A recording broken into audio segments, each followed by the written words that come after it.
જીવનમાં જ્યારે જ્યારે પણ કસોટીનો સમય આવે, જીવનમાં જ્યારે જ્યારે પણ પરીક્ષાનો સમય આવે, ત્યારે જીવનમાં પ્રભુએ કરેલી એક એક કૃપાનું ચિંતન કરજો.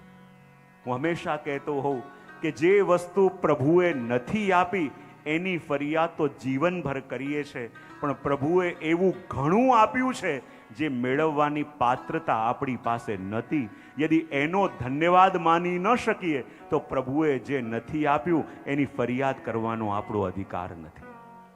એવી ઘણી વસ્તુ પ્રભુએ આપી છે કે જે મેળવવાની આપણી પાસે યોગ્યતા નથી, જે મેળવવાની પાત્રતા નથી. યદિ એનો ધન્યવાદ ન માની શકીએ ને તો પ્રભુએ જે નથી આપ્યું એની ફરિયાદ કરવાનો આપણો કોઈ અધિકાર નથી.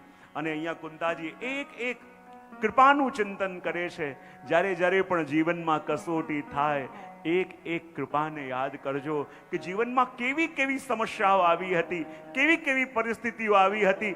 લાગતું હતું આમાંથી કેમ નીકળાશે, લાગતું હતું આમાંથી કેમ બચાશે, પણ પ્રભુએ યા તો કોઈને મોકલીને, પ્રભુએ મનમાં યા તો એવી પ્રેરણા કરીને, એવી પરિસ્થિતિમાં અમને મોકલી, એવા સંકટમાંથી પણ કેવી રીતે ઉગારી લીધા આપણને ખબર પણ ન પડી.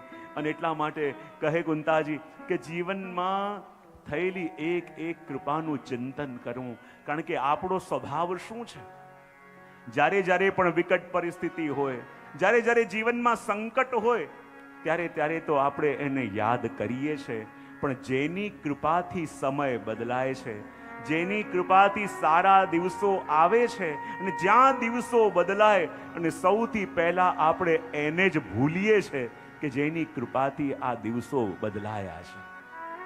અને એટલે તો કુંતાજી કહે છે કે પ્રભુ આજે આપની પાસે કંઈક માંગવાની ઈચ્છા છે, શું પ્રભુ આપશો? પ્રભુ કહે અરે બુવાજી આપ આજ્ઞા કરો, આપ જે કહો તે આપો. ત્યારે કુંતાજી કહે પ્રભુ એક જ વસ્તુ આજે આપની પાસે માંગુ છું. બોલે શું? અને કુંતાજીએ માંગ્યું વિપદ સંતો ન શશ્વ તત્ર તત્ર જગત ગુરુ ભવતો દર્શનમ યસ્યાત અપુનર્ભવ દર્શનમ. હે પ્રભુ એક જ વસ્તુ આપની પાસે આજે માંગવાની ઈચ્છા છે કે પ્રભુ એવી કૃપા કરો કે મારા અને મારા પરિવારના જીવનમાં ડગલે ને પગલે કોઈને કોઈ કષ્ટ આવે, બસ આ એક જ વસ્તુ આપની પાસે માંગુ છું. ભગવાન કહે અરે બુઆ આ શું માંગો છો? અરે કેટલી મુશ્કેલો પછી તો હવે સારા દિવસો આવ્યા છે, કેટલી મુશ્કેલો પછી તો આ અનુકૂળ સમય આવ્યો છે, અને એમ કેમ માંગો છો કે કષ્ટ આવે?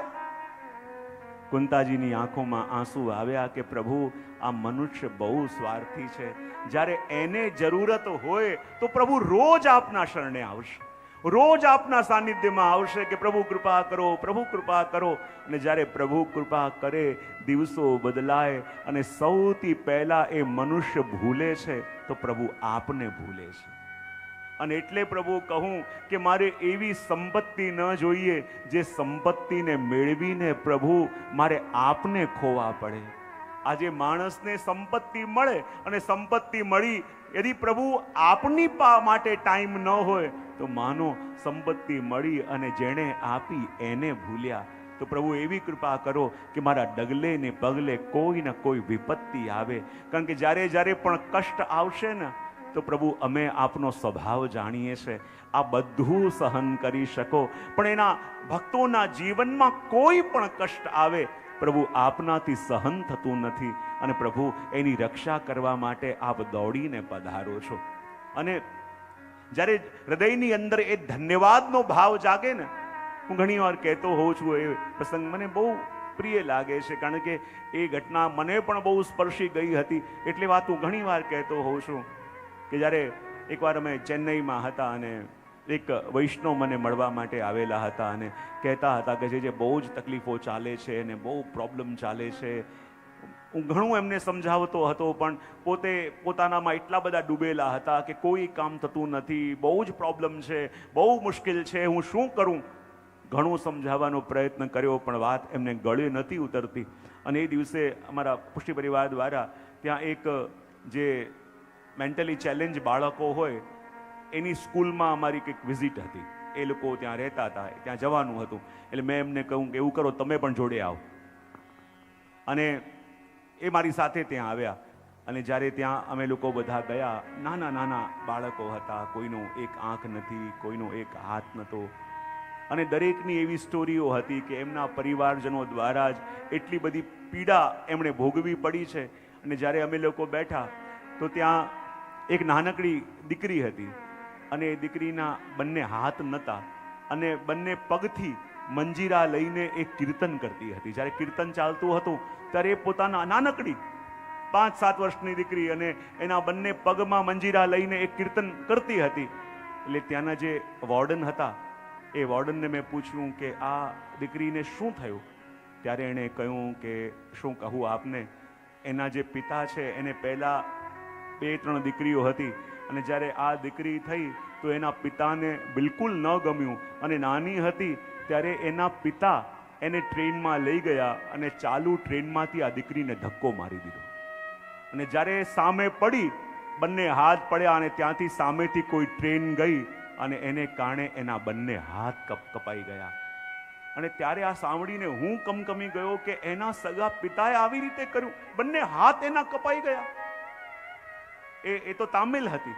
મેં એને પૂછ્યું કે એને પૂછો કે એને આ વાત ખબર છે કે આને જે આ 2 હાથ એના કપાઈ ગયા એ કરવા વાળા એના પિતા જ હતા? ત્યારે કહે કે હા, એ વાત એને ખબર છે.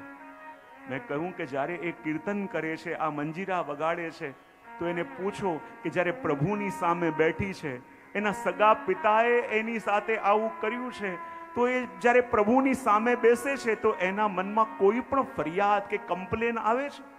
ને જ્યારે એણે તામિલમાં એ દીકરીને પૂછ્યું કે જ્યારે આ પૂછી રહ્યા છે ગુરુજી કે જ્યારે તું કીર્તન કરે છે તો પ્રભુને શું કહે છે? ત્યારે દીકરી એટલું જ બોલી કે જ્યારે હું કીર્તન કરું છું ને તો હૃદયથી પ્રભુનો ધન્યવાદ માનું છું કે ભલે પ્રભુ મારા 2 હાથ ગયા, પણ આપનું ગુણગાન કરવા માટે આપે મારા 2 પગ તો રહેવા દીધા. એનાથી વધીને પ્રભુ આપની કૃપા શું હોય? અને જ્યારે આ શબ્દો સાંભળ્યા, મારી બધાની આંખો ભીની થઈ ગઈ.